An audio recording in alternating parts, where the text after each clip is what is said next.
주일 예배에 참여하신 모든 성도님 주님의 이름을 환영합니다. 오늘 8월 셋째 주일입니다. 16일 주일입니다.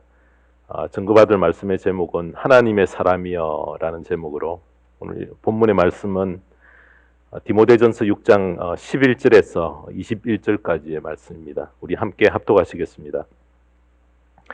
하나님의 사람이여 그대는 이 악한 것들을 피하십시오. 의와 경건과 믿음과 사랑과 인내와 온유를 쫓으십시오. 믿음의 선한 싸움을 싸우십시오. 영생을 얻으십시오. 하나님께서는 영생을 얻게 하시려고 그대를 부르셨고 또 그대는 많은 증인들 앞에서 훌륭하게 신앙을 고백하였습니다. 나는 만물에게 생명을 주시는 하나님 앞과 본디오 빌라도에게 훌륭하게 증언하신 그리스도 예수 앞에서 그대에게 명령합니다. 그대는 우리 주 예수 그리스도께서 나타나실 때까지 그 계명을 지켜서 흠도 없고 책망받을 것도 없는 사람이 되십시오. 정한 때가 오면 하나님께서 주님의 나타나심을 보여주실 것입니다. 하나님은 찬양받으실 분이시요 오직 한 분이신 통치자이시요 만왕의 왕이시요 만주의 주이십니다. 오직 그분만이 죽지 않으시고 사람이 가까이 할 수 없는 빛 속에 계시고 사람으로서는 본 일도 없고 또 볼 수도 없는 분이십니다. 그분에게 존귀와 영원한 주권이 있기를 빕니다. 아멘. 그대는 이 세상의 부자들에게 명령하여 교만해지지도 말고 덧없는 재물에 소망을 두지도 말고 오직 우리에게 모든 것을 풍성히 주셔서 즐기게 하시는 하나님께 소망을 두라고 하십시오. 또 선을 행하고 좋은 일을 많이 하고 아낌없이 베풀고 즐겨 나누어 주라고 하십시오. 그렇게 하여 앞날을 위하여 든든한 기초를 스스로 쌓아서 참된 생명을 얻으라고 하십시오. 디모데여 그대에게 맡긴 것을 잘 지키십시오. 속된 잡담을 피하고 거짓 지식의 반대 이론을 물리치십시오. 이 반대 이론을 내세우다가 믿음을 잃은 사람도 들어 있습니다. 은혜가 여러분과 함께 있기를 바랍니다. 아멘. 우리 함께 기도하겠습니다. 하나님 아버지, 능력의 오른손으로 우리를 붙잡으시고 인도하시고 저희를 지키시는 아버지 감사합니다. 오늘도 거룩한 주일을 맞이하여 나에게 주실 말씀을 사모하는 마음으로 또 상한 심령으로 주님의 말씀 앞에 저희들이 섰습니다. 가장 요긴하고 필요한 말씀으로 설교자를 통해 증거해 주실 때에 나의 마음의 문을 열고 내게 주시는 주님의 음성으로 이 시간 말씀을 받는 귀한 시간 되도록 우리의 귀에 할례를 행해 주시옵소서. 말씀을 전하는 부족한 종의 모든 연약함들을 감추어 주시옵기를 원하오며 이 모든 말씀 우리 주 예수 그리스도의 이름 받들어 기도드리옵나이다. 아멘. 네, 오늘 우리 함께 은혜 받을 말씀의 제목은 하나님의 사람이여 라는 제목으로 말씀을 전합니다. 세계를 정복했던 대표적인 인물들을 꼽으라고 하면은 징기스칸과 알렉산더 대왕 이런 두 분을 꼽을 수 있는데 정복한 땅의 넓이를 보면은 징기스칸이 훨씬 넓은 땅을 정복을 했습니다. 징기스칸은 해가 뜨는 동시에 해가 지는 그런 광대한 영토를 점령했는데 징기스칸이 그 일을 성취하기까지 함께 어려움을 겪고 끝까지 충성한 부하 몇 명이 있었습니다. 징기스칸은 황제가 되었을 때에 생사고락을 같이 했던 이들을 불러 모아놓고 말하기를 너희들은 내 사람으로 그들을 타르탄이라 이렇게 구별하여 불렀습니다. 그리고는 다음 6가지의 특권을 그들에게 누리게 했습니다. 그 6가지를 살펴보면 첫 번째는 너희들은 누구든지 언제든지 누구의 허락을 받지 않아도 내 집에 마음대로 들어올 수 있다. 두 번째는 너희들은 전쟁이 끝나면 그 전리품 중에 가장 좋은 것을 먼저 고를 수 있는 특권이 있다. 너희들은 앞으로 세금이 면제된다. 너희들은 사형에 해당되는 죄를 지어도 9번까지 용서받을 수 있다. 다섯 번째, 너희들은 이 나라 안에서 가지고 싶은 땅은 얼마든지 가질 수 있다. 너희들에게 준 위에 5가지 권리는 앞으로 너희 후손 4대까지 계속된다. 끝까지 함께 했던 징기스칸의 사람 타르탄에게 이런 특권을 누리게 했다는 것입니다. 여러분, 이와 같이 자기 사람을 챙기고 선대하는 일은 세상 어디에서나 일어나는데 나라를 잃고 세계에 뿔뿔이 흩어졌던 유대인의 숫자는 한 1,000만, 유럽과 아시아 이 지역의 곳곳에 흩어져 있다는 것입니다. 근데 지금 본국 이스라엘에 살고 있는 인구는 500만 정도 됩니다. 그래서 미국에 살고 있는 500만, 그리고 딴 곳에 있는 500만, 이렇게 총 1,500만으로 잡는데, 흩어진 이 모든 자들을 본국으로 데려오는 이 프로젝트를 이스라엘에서 진행을 하고 있는데, 그것을 이름하여 독수리 날개 운동이라, Wings of Eagle Movement라 이렇게 이름을 붙였습니다. 자, 이것은 이사야 46장 11절 말씀에 내가 동방에서 독수리를 부르고 먼 나라에서 나의 뜻을 이룰 사람을 불렀다라고 예언된 말씀에서 이름을 따왔다고 합니다. 근데 이같이 자기에게 소속된 사람을 챙기는 일은 계속되는데, 자, 오늘 본문 11절에 보면은 바울은 디모데에게 하나님의 사람이여 라고 했습니다. 여러분, 하나님의 사람이여 라고 했을 때 그 속에 담겨져 있는 뜻이 무엇입니까? 하나님의 뜻에 합한 사람, 또 하나님께 소속된 사람, 또 하나님이 장차 데려갈 사람이라는 그런 뜻을 포함을 합니다. 성경은 성도를 여러 다양하게 표현을 합니다. 예를 들면은 그리스도의 편지 되었다, 또 세상의 빛 되었다, 세상의 소금 되었다, 또 포도나무의 가지 되었다, 또 양이다. 자, 이런 표현들은 성도의 역할을 중점적으로 드러내는 내용을 포함하는데, 당신은 누구십니까? 이렇게 물을 때에 주저없이 나는 하나님의 사람입니다 라고 말할 수 있다면은 좀 포괄적인 그런 표현이지만은 특별한 믿음으로 준비된 그런 성도인 것에 틀림없습니다. 우리 모두 하나님의 사람 된 것, 그것을 스스로 확신하며 살게 되기를 바랍니다. 구약 시대에도 보면은 하나님의 사람으로 이렇게 불렸던 그런 분들이 계십니다. 모세와 사무엘과 엘리야와 다윗 같은 인물에게 그런 이름이 붙여졌습니다. 성경 몇 곳만 한번 찾아보면 신명기 33장 1절에 보면은 하나님의 사람 모세는 죽기 전에 이스라엘 자손에게 다음과 같이 복을 빌어 주었다. 세상을 떠나기 바로 직전에 평생을 순종으로 살았던 모세를 성령께서는 하나님의 사람이라 이렇게 기록했습니다. 또 사무엘상 9장 6절에도 보면은 그러자 이 종이 그에게 말하였다. 보십시오, 이 성읍에는 하나님의 사람이 한 분 계시는데 존경받는 분이십니다. 그가 말하는 것은 모두 틀림없이 이루어진다고 합니다. 이 말씀은 사울 왕의 종이 사무엘에 대해 한 말로 하나님의 사람이 계시면 문제를 쉽게 해결이 가능하다라고 말하고 있습니다. 하나님께서는 시대가 점점 어두워져 갈 때에 바로 이 하나님의 사람을 찾으시고 이스라엘 백성에게 있어서 하나님의 사람이라는 이 표현은 아무에게나 붙일 수 없었던 그런 표현입니다. 열왕기상 17장 24절에도 보면은 그 여인이 엘리야에게 말하였다. 이제야 저는 어른이 바로 하나님의 사람이시라는 것과 어른이 하시는 말씀은 참으로 주님의 말씀이라는 것을 알았습니다. 자, 이 말씀은 죽은 아들을 살렸던 사르밧 가부가 엘리야에게 했던 말입니다. 또 느헤미야 12장 24절에도 보면 레위 사람의 우두머리는 하사바와 세레바와 감미엘의 아들 예수아이다. 예배를 드릴 때에 그들은 하나님의 사람 다윗 왕이 지시한 대로 동료 레위 사람들과 함께 둘로 나뉘어 서로 마주보고 서서 화답하면서 하나님께 찬양과 감사를 드렸다. 다윗은 이 느헤미야 시대와는 굉장히 오래 전의 인물이었지만은 다윗의 영향력은 아직까지 그 백성들의 마음에 영향을 주고 있다는 증거입니다. 먼 훗날 이스라엘 백성들은 그들의 신앙, 그의 신앙의 가장 아름다운 모범을 이렇게 생각하며 다윗을 해고하면서 하나님의 사람 다윗이라 이렇게 부르고 있습니다. 하나님의 사람은 넓은 의미에서 하나님께서 택하시고 부르신 모든 성도들을 가리키지만은 일반적으로는 하나님의 특별하신 사명을 감당하는 사람을 뜻하기도 합니다. 그래서 하나님의 사람이라는 칭호를 받은 사람에게는 영광과 책임이 함께 따릅니다.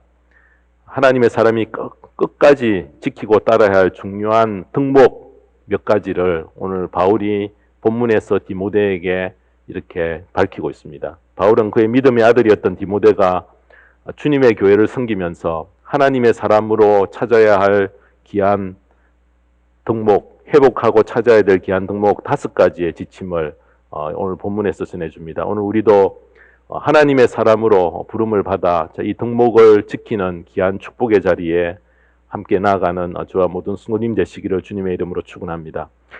하나님의 사람 덕목 첫 번째는 피할 것을 잘해야 됩니다. 피하는 지혜가 있어야 됩니다. 첫 번째는 피하십시오. 11절입니다. 본문 11절에 보면은 하나님의 사람이여 그대는 이 악한 것들을 피하십시오. 의와 경건과 믿음과 사랑과 인내와 온유를 쫓으십시오. 바울이 디모데를 하나님의 사람이라 이렇게 부른 것은 자신이 어떤 존재이며 어떤 삶을 추구해야 함을 강조하는 그런 메시지가 그 속에 포함되어 있습니다. 디모데로 하여금 말씀에 맞추어 살 것을 권하면서 먼저 하나님의 사람이여 이 악한 것들을 피하십시오. 자, 여기서 이 악한 것이란 4절에서 10절 말씀에서 지적하는 몇 가지입니다. 논쟁과 시기와 분쟁, 비방, 악한 의심, 알력, 돈을 사랑하는 악의 뿌리, 자, 이것들을 가리키는데 자, 이것들을 피하라 이렇게 명령을 합니다. 그래서 자기를 잘 지키기 위해 피하는 지혜를 먼저 잘 발휘해야 합니다. 사랑하는 여러분, 자, 우리들이 신앙생활을 하면서 참 이 피하는 것이 때로는 비겁하게 보이지만은 피하는 것이 굉장한 하나님의 지혜 속에 포함되어 있다는 것을 명심해야 됩니다. 여러분, 오물과 악취는 피하는 것이 방법이지 함께 있으면은 냄새를 같이 풍기게 된다는 것입니다. 아무리 다투고 싸워봤자 아무 소용이 없기에 바울은 영적인 아들인 이 디모데 목사에게 이런 것들을 만났을 때에 피할 것을 명했습니다. 특별히 돈에 대한 유혹은 항상 누구에게나 찾아옵니다. 자, 우리가 돈의 문제에 쉽게 휩쓸리기 쉽습니다. 왜냐하면 돈의 유혹이 우리의 삶에 너무나 거세기 때문에 그렇습니다. 또 20절에 보면은 피할 것 하나 더 말씀하고 있는데 20절에 디모데여 그대에게 맡긴 것을 잘 지키십시오. 속된 잡담을 피하고 거짓 지식의 반대 이론을 물리치십시오. 자, 여기서 속된 잡담을 피하고 논쟁하고 가치 없는 일로 대립하는 것을 피할 것을 명합니다. 자, 거짓 이단들은 항상 말로 시비를 걸고 싸움을 걸어옵니다. 그래서 여러분 한참 싸우다 보면은 아무것도 유익이 없고 그냥 허물어지는 것, 허망한 마지막 결론뿐이라는 것입니다. 자, 그런 변론은 유익이 없습니다. 자, 그러므로 그런 자리에 처하게 될 가능성이 있을 때에 빨리 지혜를 발휘해서 피하는 것이 바로 하나님의 사람의 처신이라는 것입니다. 자, 그리고 우리는 유혹의 장소를 피해가는 또 지혜를 발휘해야 합니다. 물론 경우에 따라서는 저희들이 대항하여 싸워야 할 때가 있지만은 그러나 마귀가 교묘한 방법으로 우리를 유혹하여 끌어들일 때가 있습니다. 그 덫을 피해가는 지혜를 발휘해야 합니다. 예를 든다고 하면은 요셉이 보디발 장군의 아내에게 유혹을 받았을 때에 옳고 그름을 여러분 그 자리에서 따지지 않고 일단 그것을 피해 도망가는 그 지혜가 참 지혜로운 처신이었다는 것입니다. 다윗은 사울 왕을 죽일 기회를 얻었을 때에 그것이 결국 살인죄를 범하는 것임을 알고 그 자리를 빨리 피해 갔다는 것입니다. 하나님의 사람은 무엇보다도 잘 피해야 합니다. 하나님의 영광과 명예를 훼손시키지 않기 위해 여러분 지혜롭게 피해가야 한다는 것입니다. 성령께서 내가 그 자리에 머물러 있는 것이 영광을 가리게 됨을 알리면은 자신을 하나님의 사람으로 깨끗이 보존하기 위해서 빨리 피하는 성령의 인도로 먼저 피하는 지혜를 발휘하는 저와 모든 성도님 되시기를 주님의 이름으로 축원합니다. 하나님의 사람 두 번째 덕목은 쫓으십시오. 이렇게 또 11절에 이야기를 합니다. 11절에 보시면 하나님의 사람이여 그대는 이 악한 것들을 피하십시오. 의와 경건과 믿음과 사랑과 인내와 온유를 쫓으십시오. 자, 여기에 의와 경건, 믿음과 사랑, 인내와 온유를 쫓으라 그렇게 명합니다. 여기에 열거한 6가지 덕목에 대해서 성경 주석학자들은 두 개 이렇게 짝을 지어서 설명을 합니다. 의와 경건, 또 믿음과 사랑, 인내와 온유 이렇게 짝을 지어 설명을 합니다. 의로운 사람만이 하나님 앞에 우리가 가까이 갈 수 있는데 우리가 주님을 영접하는 순간 받는 가장 큰 축복이 무엇인가? 의롭게 여김을 받는 것입니다. 그 의가 하나님과의 관계를 강조하는 인격적인 덕목이라고 하면은 바로 경건은 하나님을 향해 나아가는 인간의 자세라는 것입니다. 그래서 주님을 닮은 인격의 특징을 바로 경건 속에서 우리는 찾을 수가 있습니다. 의가 없이 경건이 있을 수 없는 것처럼 믿음 없이 사랑이 있을 수 없다는 것입니다. 의와 경건이 하나님 편에 더 강조점을 둔 것에 반해서 믿음과 사랑은 하나님의 자녀된 우리 편에서 강조되는 인격의 덕목이라 그렇게 말할 수 있습니다. 그리고 마지막으로 인내와 온유. 이 두 단어는 모두 우리를 둘러싸고 있는 사건이나 상황과 관련된 것들입니다. 인내는 다른 사람과의 관계 속에서 온유로 나타나게 되는 것입니다. 인내 없이 온유함을 나타낸다는 것 참으로 불가능합니다. 성경이 말하는 온유는 힘이 있지만은 쓰지 않는 것을 말합니다. 그저 얌전한 것을 의미하는 것이 온유가 아니라 내가 파워를 가졌지만은 이 파워를 쓰지 않고 여러분 견디는 것. 이것이 온유라는 것입니다. 자기 자신을 하나님의 자녀답게 절제하는 것입니다. 인내와 온유는 하나님의 사람에게 요구되는 귀한 덕목, 우리가 쫓아가야 될 바로 그런 것들입니다. 여러분 좀 설명이 어려운데 이런 예를 들면은 여러분들이 쉽게 이해가 될 것입니다. 일본 식민지 통치하에 기믹두라는 유명한 깡패가 있었습니다. 얼마나 악명이 높았던지 사람들이 읍내에 나갔다가 기믹두를 만나지 않게 해달라 속으로 조마조마하며 빌 정도였다는 것입니다. 그런데 어느 날 기믹두가 죽어서 교회에서 장례식을 한다라는 부고장이 여기저기에 붙었습니다. 기믹두가 죽었다니 어떻게 된 일인가. 그야말로 장안의 화제가 되었는데 막상 그곳에 가보니까 그의 장례식이 아니라 그의 세례식이었다는 것입니다. 기믹두가 예수님을 믿게 되었던 것입니다. 기믹두는 세례를 받으면서 깡패 기믹두는 이제 죽었습니다. 나는 이제 새 사람이 되었습니다. 라고 사람들 앞에 선포하고 알리는 그런 내용이었습니다. 그런데 그가 세례를 받고 있을 때에 평소에 그로부터 큰 괴롭힘을 당했던 한 아주머니가 있었는데 기다리고 있다가 그의 얼굴에 물 한 바가지를 확 끼얹어 버렸다는 것입니다. 여러분 그렇게 당하면은 옛 깡패 건성이 확 튀어나와서 이렇게 해를 입힐 수도 있었지만은 그는 인내와 온유로 세례를 받고서 새 사람이 된 기믹두는 평온한 표정으로 이렇게 말을 합니다. 이 물은 죽은 기믹두에게 뿌린 것입니다. 그러나 나는 물벼락을 맞아도 아무렇지 않고 평안합니다. 이 평강을 주시는 예수님을 아주머니도 믿으시기 바랍니다. 이렇게 말했다고 합니다. 하나님의 사람으로 의와 경건과 믿음과 사랑과 인내와 온유를 쫓는다는 것은 바로 이렇게 사람이 바뀌어지는 것입니다. 하나님의 사람으로 쫓아가야 할 길을 우리가 분명히 알고 내게 불리한 상황, 어떤 상황 가운데서도 주님의 귀한 성품인 인내와 온유를 쫓아 우리 모두 하나님의 사람이 되는 그 자리에 나아가는 저와 모든 성도님 되시기를 주님의 이름으로 축원합니다. 하나님의 덕목, 하나님의 사람 덕목 세 번째는 믿음의 선한 싸움을 싸우십시오. 12절입니다. 여기서 싸움은 세상 싸움이 아니라 믿음의 선한 싸움이라 그렇게 밝힙니다. 12절에 보면은 믿음의 선한 싸움을 싸우십시오. 영생을 얻으십시오. 하나님께서는 영생을 얻게 하시려고 그대를 부르셨고 또 그대는 많은 증인들 앞에서 훌륭하게 신앙을 고백하였습니다. 싸우라는 말을 바울은 매우 즐겨 사용합니다. 디모데후서 4장 7절에 임종 직전에도 나는 선한 싸움을 다 싸우고 달려갈 길을 마치고 믿음을 지켰습니다. 여기서 싸움은 사탄과 죄와 자신과 더불어 싸운다는 말입니다. 바울은 특별히 싸운다는 단어를 좀 더 적극적인 의미로 사용하였어요. 하나님이 기뻐하시는 선한 일을 기꺼이 행하는 것을 적극적인 의미에서 선한 싸움으로 여겼습니다. 자신과 싸운다는 것입니다. 바울은 마지막 18절에도 보면은 다시 강조를 합니다. 또 선을 행하고 좋은 일을 많이 하고 아낌없이 베풀고 즐겨 나누어 주라고 하십시오. 성도의 선한 싸움은 바로 이렇게 행하는 삶을 말합니다. 인간의 삶은 싸움의 연속입니다. 세상 사람들은 혈과 육의 싸움을 하지만은 하나님의 사람들은 믿음의 선한 싸움을 계속 해 나간다는 것입니다. 믿음의 선한 싸움 중에 가장 힘든 싸움이 무슨 싸움일까요? 여러분, 상대와 싸우는 것이 아니라 자기 자신과의 싸움입니다.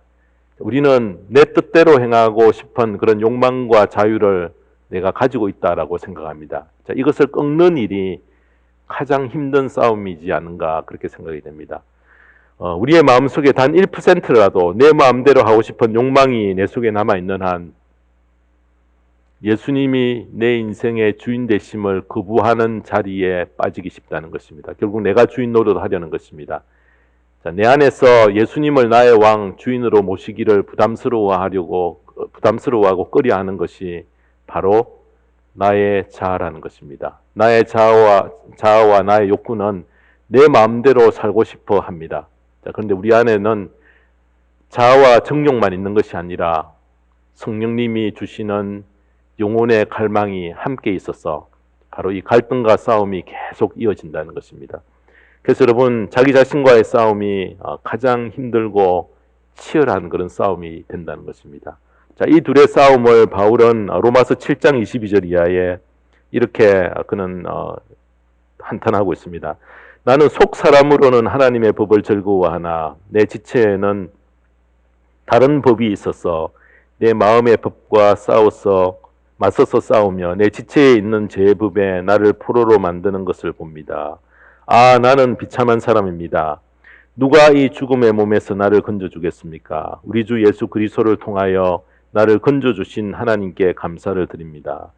그러나 나 자신은 마음으로는 하나님의 법을 섬기고 육신으로는 죄의 법을 섬기고 있습니다.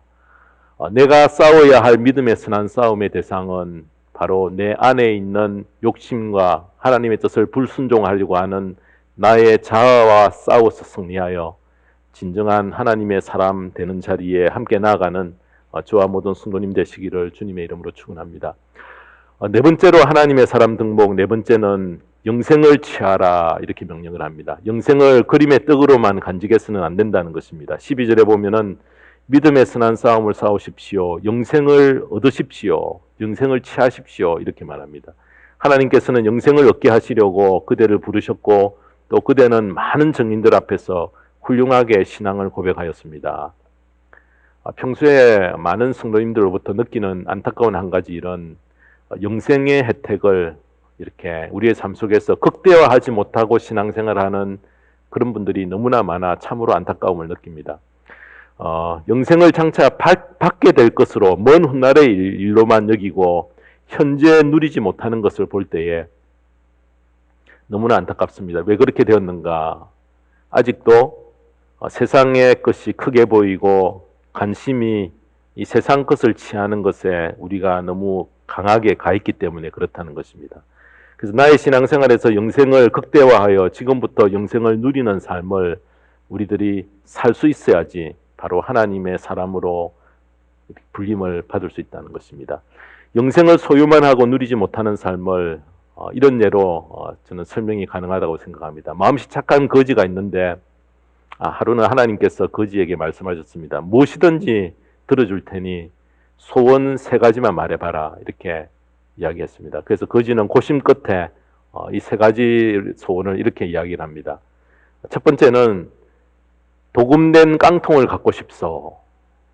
두 번째는 알루미늄 미제 깡통과 세 번째 소원은 보온 도시락을 갖고 싶다 이렇게 이야기를 합니다.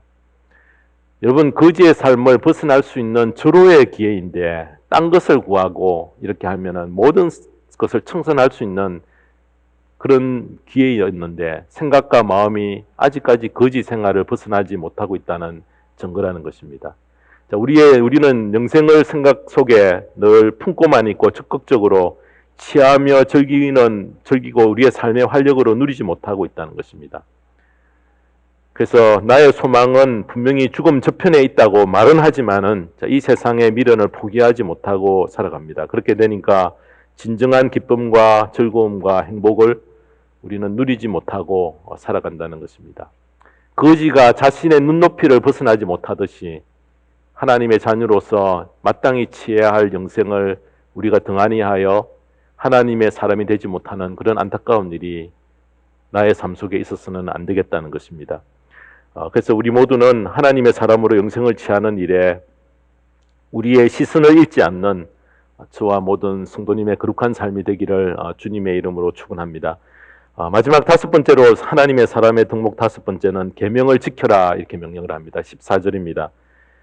그대는 우리 주 예수 그리스도께서 나타나실 때까지 그 계명을 지켜서 흠도 없고 책망받을 것도 없는 사람이 되십시오. 계명을 지키라고 했는데 특별히 주의할 말씀은 바로 뒤에 있는 흠도 없고 책망받을 것도 없는 바로 이 구절입니다. 이 말씀은 주님의 인격을 설명할 때 우리가 흔히 사용하는 그런 말씀입니다. 다시 말해 주님을 닮아가는 그런 목표를 세우고 계명을 지키라는 그런 명령입니다. 우리는 주님을 닮기 위해 얼마나 애를 씁니까? 흠없고 책망할 것이 없는 삶, 주님의 인격을 닮아가는 생활을 주님께서 오실 때까지 우리는 계속 추구하고 달려가야 될 줄 믿습니다. 내가 가장 집요하게 추구하는 것이 무엇입니까? 여러분, 그것이 돈이라면은 나는 바로 돈의 노예인 것입니다. 그것이 정욕이라면은 나는 정욕의 노예가 되고요. 자, 그것이 자존심이라면은 내 자존심의 노예가 된다는 것입니다. 자, 이 시간 우리는 하나님의 포로, 예수님의 포로, 성령에 사로잡힌 포로가 되어야 된다는 것입니다. 그래서 디모데와 같이 하나님의 사람이여라고 불려지기를 간절히 소원합니다. 주님, 저를 하나님의 사람이 되게 해주십시오. 이것이 우리의 기도가 되기를 바라며 어디서든지 저분은 정말 하나님의 사람이야 라는 칭찬과 평가를 우리는 항상 받아야 하겠습니다. 사업하시는 분에게 재고조사는 너무나 중요하여서 잘 파악하지 않으면은 때로는 파산을 할 수도 있다는 것입니다. 여러분, 재고조사를 통해서 재료들이 얼마나 남았고 또 우리들의 제품의 양을 정확히 파악하고 수요가 어떻게 될지 예측하여서 경기의 악화 내지 호황을 따라 재고량을 감소 또는 증가시킬 수 있는 그런 계획들을 세워가야 합니다. 또한 특정한 그런 시기에 있어서 기업이 가지고 있는 재산을 자산과 부채로 분류하여서 손익의 상태를 알고 있어야 우리는 흑자를 기대할 수 있다는 것입니다. 자, 믿는 성도에게도 영적인 재고조사가 꼭 필요합니다. 신앙생활이 어떻게 이루어지고 있는가 체크하고요. 그리스도 앞에서 자신을 정직하게 평가해보며 철저히 자신을 돌아보는 그런 시간이 우리에게 필요합니다. 내 문제는 무엇인가? 이 세상을 너무 사랑하고 있지는 않는가? 아니면 사람의 칭찬에 너무 큰 기대를 걸고 있지 않는가? 내 생활은 그리스도인으로서 모범적인가? 내 마음에 숨겨진 우상들은 없는가? 영적인 탐색을 우리들이 잘 하여서 피하고 쫓고 싸우고 취하고 지키는 신앙생활을 잘 하기를 바랍니다. 여러분에게 중국어 한마디 하겠습니다. 피쪼 싸쥐치. 피쪼 싸쥐치. 사랑하는 성도 여러분, 우리가 지금도 그리고 마지막에도 하나님의 사람이 되어야겠다는 목표를 가지고 사십시다. 그러나 나의 기분으로나 행운이나 자신감이나 세상적인 기준으로 되는 것이 아닙니다. 하나님의 사람이 되기 위해서는 디모데에게 권한 말씀에 입각하여서 피하고 쫓고 싸우고 취하고 지켜서 하나님의 사람이 되는 귀한 목표를 가지고 남은 여생을 달려가는 저와 모든 성도님 되시기를 주님의 이름으로 축원합니다. 기도하겠습니다. 하나님 아버지, 하나님의 사람으로 귀하게 여김을 받고 주변의 사람들을 옳은 대로 이끌어 갈 수 있는 하나님의 사람이 절실히 필요한 때를 저희들이 당하였습니다. 자, 이러한 때에 바울이 디모데를 향해 하나님의 사람이여라고 불렀듯이, 그리고 그에게 하나님 따라가야 될 그러한 덕목을 5가지를 일러주었습니다. 피하고 쫓고 싸우고 취하고 지키는 그러한 귀한 사명을 잘 감당하는, 그리하여 우리 모두도 하나님의 사람으로 불림을 받는 그러한 교회에서 하나님 모든 사람으로부터 이렇게 칭찬을 듣고 모든 사람으로부터 이렇게 귀하게 여김을 받는 그러한 자리에 함께 나가는 저와 모든 성도님 되어줄 수 있도록 인도하여 주시옵소서. 아버지 하나님, 세대가 참으로 탁하고 혼탁하고 어려워서 하나님의 사람을 찾아보기 힘든 때를 당하였습니다. 오늘도 우리에게 주신 이 귀한 말씀 5가지의 덕목을 마음속에 간직하며 실생활 속에서 하나하나 적용하며 살아갈 수 있는 저희들의 삶이 되어줄 수 있도록 인도하여 주시옵소서. 감사드리며 우리 주 예수 그리스도의 이름 받들어 기도드리옵나이다. 아멘.